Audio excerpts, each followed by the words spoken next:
Anybody who studies the Quran seriously knows that Allah records on multiple occasions how prophets were insulted, how they were made fun of, how they were rejected in the most obscene ways, and how even the prophets themselves felt the pain of those disbelievers making fun of them. Nuh alayhi salam complains about how people found him disgusting and that they would plug their ears, with their fingers and walk away from him and pull their clothes back as a show of insult to him. And our Prophet is no exception, sallallahu alayhi wasallam.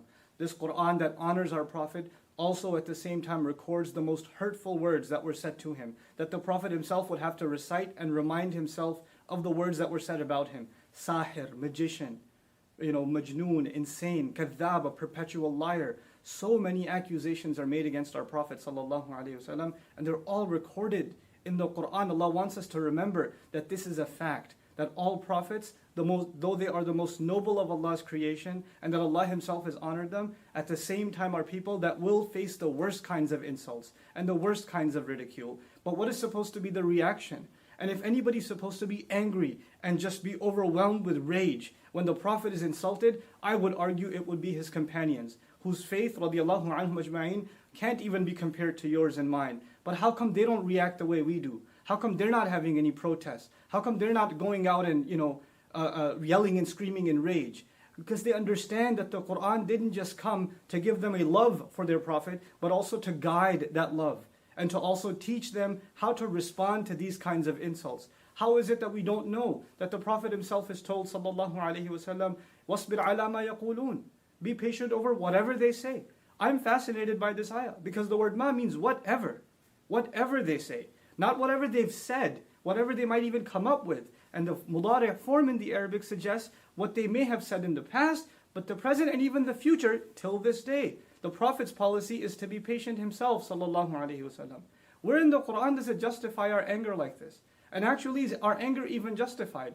If anything, I argue, the one thing we should feel towards those who hate us and make hateful speech towards Muslims is sorrow. We should feel sorry for these people. They can't hurt the Prophet. They can't take away his honor. It was given from the sky. It was given from Allah. Nothing on earth can take it away. No article, no cartoon, no film, no speaker, no hate speech, no form of art. It's not going to take away the dignity of our Prophet sallallahu alaihi wasallam.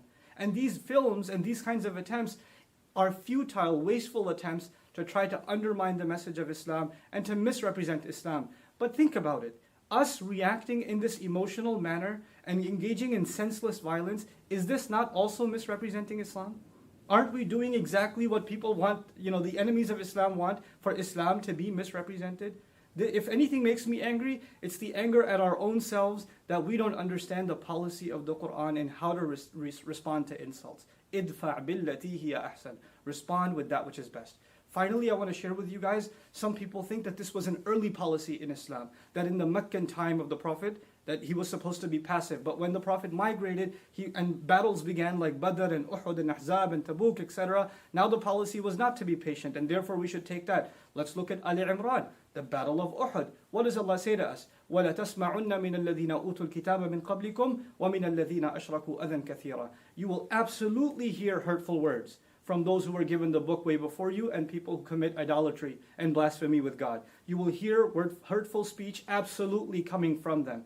These kinds of things are a manifestation, a proof that Allah prepared us mentally for that. But what was supposed to be our reaction, God Himself tells us, Allah Himself tells us, وَلَا إِن تَصْبِرُوا وَتَتَّقُوا فَإِنَّ ذَلِكَ مِنْ عَزْمِ الْأُمُورِ. If you can be patient and you can maintain your consciousness of Allah, then that is the most noble of deeds, the highest of accomplishments that you can accomplish. That is supposed to be the reaction of the Muslim.